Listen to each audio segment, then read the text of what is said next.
Guys welcome to my channel mister YT blogs. বলক আজি ভিডিঅ'টো আৰম্ভ কৰোঁ আৰু ভিডিঅ'টো এইটো টপিকত হ'ব যে আমাৰ ব্ৰহ্মপুত্ৰ নদীৰ মাজত বাঁহৰ দলঙেৰে আমি কেনেকৈ পাৰ হওঁ সেই বিষয়ে মই দেখাবলৈ চেষ্টা কৰিম আৰু বাঁহৰ দলংবোৰ কেনেকৈ আছে আৰু আমাৰ নদীৰ মাজত ব্ৰহ্মপুত্ৰ নদীৰ মাজত যি চৰ অঞ্চল আছে চৰ অঞ্চলত কেনে পৰিস্থিতি সেইবোৰ দেখাবলৈ চেষ্টা কৰিম আৰু যোন মানুহে খেতি বাতি কৰে সেই খেতি বাতি কৰা মানুহৰ জনত চাইকেলেদি যি চব্জিবোৰ কেঁচা সামগ্ৰী লৈ যায় শাক পাচলি সেই কেনেকৈ লৈ যায় বালুৰ মাজত মই দেখাবলৈ চেষ্টা কৰিম। সেই ভিডিঅ'টো চাই থাকক, ভিডিঅ'টো আৰম্ভ কৰোঁ। আমি আগবাঢ়ি যাই থাকোঁ। বাঁহৰ দলংটো কেনে আছে দেখিবলৈ পাইছে, এইটো আমাৰ বাঁহৰ দলং। তো মই ভিডিঅ'টো ভালকৈ দেখাবলৈ চেষ্টা কৰিম, চাই থাকক। এয়া আমাৰ চৰ অঞ্চল, বাইচাইকেল মাৰি আহি আছে, মই দেখাবলৈ চেষ্টা কৰিম। এই টেম্পুবোৰ আছে, এইবোৰ বালিৰ মাজেদি যাই থাকে আৰু বাইক চাইক এনি টাইম গাড়ী যাত্ৰা চলি থাকে, মই দেখাবলৈ চেষ্টা কৰিম। বলক মই আগবাঢ়ি যাওঁ। এইটো হ'ল আমাৰ বাঁহৰ দলং। তো মই দেখাবলৈ চেষ্টা কৰি আছোঁ, আপোনালোকে চাই থাকক। ব্ৰহ্মপুত্ৰ নদীৰ মাজত যে আমাৰ এই বাঁহৰ দলংটো যে আছে, এই বাঁহৰ দলংটো মই দেখাবলৈ মানুহে কেনেকৈ যাতায়াত কৰে। নদীত পানী কম আছে, সেইকাৰণে এনেকৈ বাঁহৰ দলং হৈ আছে আৰু মানুহে বাঁহৰ দলঙেদি যাতায়াত কৰি আছে। আৰু লাইক কৰিব, শ্বেয়াৰ কৰিব আৰু কমেণ্ট কৰিব আৰু ছাবস্ক্ৰাইব কৰিবলৈ পাহৰি নাযাব। আৰু এইটো বাঁহৰ দলঙেদি আমি আপ ডাউন কৰি থাকোঁ আৰু যিমান মানুহে চব্জি শাক পাচলি ৰাতিপুৱা চাইকেলত লৈ কেনে আমাৰ সেইটো চৰত যোনটো আমাৰ ইফালে দলগমা অঞ্চল আছে, দলগমা অঞ্চলত ৰাতিপুৱা চাইকেলেৰে যিমান কেঁচা সামগ্ৰী আছে সেইবোৰ এইটো দলঙৰ মাজেদি কেনে লৈ যায়।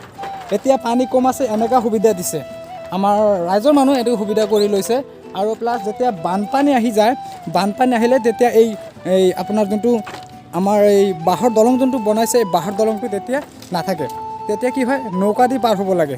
কিন্তু এই বাঁহৰ দলংটো যে মই যাই আছোঁ, কিন্তু এইটো দি কিন্তু ভাড়া দিব লাগে, নিদিয়ালৈকে নহয়। সিমান পইচা খৰচ কৰি কেনে এইটো কিবা এটা ডাক লৈ কেনে এই ৰাস্তাটো বনাইছে, বাঁহৰ দলংটো বনাইছে। তো বানপানী আহিলেও নাৱৰ মাজেদি গ'লেও সেই নাৱক ভাড়া দিব লাগে। ইয়াৰ মজুৰি যিমানখিনি দিব লাগে, এটা মানুহ চিংগল মানুহ গ'লে 10 টকা, এটা বাইক গ'লে 20 টকা, মানুহ আৰু বাইক মিলি 20 টকা লাগে। আৰু যদি ডাঙৰ কিবা বস্তু হ'লে সেইটো আৰু ভাড়াটো অলপ বেছি হয়। তো চিংগল মানুহ যাব লগা হ'লে সেইটো 10 টকা ভাড়া দিব লাগে। বলক মই আৰু আগবাঢ়ি যাই থাকোঁ। য'ত ভাড়া লয় মই সেইখিনি দেখাবলৈ চেষ্টা কৰিম। ভিডিঅ'টো চাই থাকক আৰু ভিডিঅ'টো শেষলৈকে চাব, স্কিপ নকৰোঁ, ভিডিঅ'টো টানি নাচাব, গোটেইখিনি ভিডিঅ'টো চাব। বলক মই আগত আৰু দেখাবলৈ চেষ্টা কৰিম। এইটো হ'ল আমাৰ জলজলি নদী কয় এইটো, আৰু মেইন যোনটো ব্ৰহ্মপুত্ৰ নদী। কিন্তু ব্ৰহ্মপুত্ৰ নদীটো কি হৈছে, এইটো যোনটো গ্ৰাম দেখা যায় আছে, সেইটো গ্ৰামৰ সেইপাৰে আমাৰ ব্ৰহ্মপুত্ৰ নদী। এই দুটাই একেলগত হৈয়ে গ'ল আৰু বেছি সময় নাই। যদি এতিয়া ওপৰৱালা যদি নদীটো নাভাঙে তেনেহ'লে থাকি যাব। চব কেনেকৈ গাড়ী যাই আছে আপোনালোকে চাইছে, ইমান স্পীডত যাই আছে।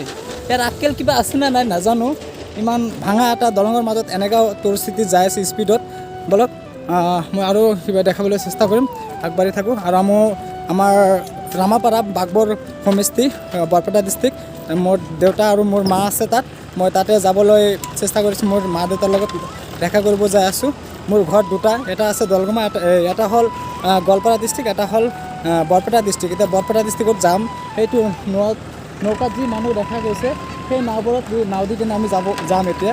আমাৰ সেইটো আমাৰ পুৰণা আমাৰ জন্মস্থান যোনটো জেগা আছিল তাতে যাবলৈ আশা কৰি আছোঁ আৰু যাম। এই ভিডিঅ'টো চাই থাকক। মই নাৱৰ মাজতো মই ভিডিঅ' দিবলৈ চেষ্টা কৰিম। মই আহি পালোঁ গোদাৰাঘাটত। ভাড়া কিমান কৰিলে এজন ছিংগল মানুহৰ মই দেখাবলৈ চেষ্টা কৰিম। তো মই সুধিম, আংকল ভাড়া কিমান লয় এজন ছিংগল মানুহৰ? ছিংগল মানুহৰ ভাড়া অহা যোৱা 10 টকা। আৰু এটা বাইক গাড়ী লৈ যোৱাতে কিমান লাগে? এটা বাইক আৰু মানুহ 40 টকা।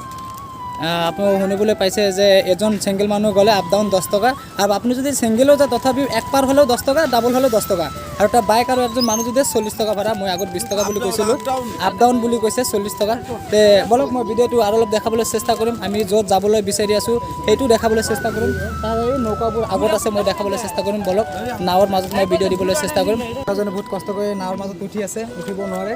তো মই অলপ হেল্প কৰি দি আছোঁ। তো ভিডিঅ'টো চাই থাকক। নাৱত উঠিলোঁ, নাৱত বহুত মানুহ আছে, একেলগে যাম আৰু বেলেগ বেলেগ ঠাইত নামিব। মই সিমানখিনি নেদেখাওঁ, ইমান ভিডিঅ'টো লং নকৰোঁ। কিন্তু অলপ মোৰ দেউতা আৰু মাৰ লগত দেখা কৰি আহোঁ। হাই গাইজ, আপোনালোকে দেখিবলৈ পাইছে মই আছোঁ বৰপেটা ডিষ্ট্ৰিক্ট বাঘবৰ সমষ্টি ব্ৰহ্মপুত্ৰ নদীৰ মাজত। যিসকলে ফেচবুকৰ পৰা চাই আছে ভিডিঅ'টো, তো ফেচবুক পেজটো ফ'ল' কৰি দিব আৰু বেছি বেছিকৈ শ্বেয়াৰ কৰি দিব, যাতে মই আৰু ভাল ভিডিঅ' দিবলৈ চেষ্টা কৰোঁ। পেজটো ফ'ল' কৰি দিব। য'ত আহিবলৈ জেগা আছিল মা দেউতাৰ লগত দেখা কৰিম বুলি আহিছিলোঁ, তো আহি পালোৱে।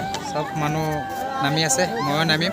তো আজি ভিডিঅ'টো বেছি লং নকৰোঁ আৰু ভিডিঅ'টো শেষলৈকে চাব। তো আজি ভিডিঅ' এইখিনি। তো বলক আকৌ নেক্সট ভিডিঅ'ত আকৌ আহিম।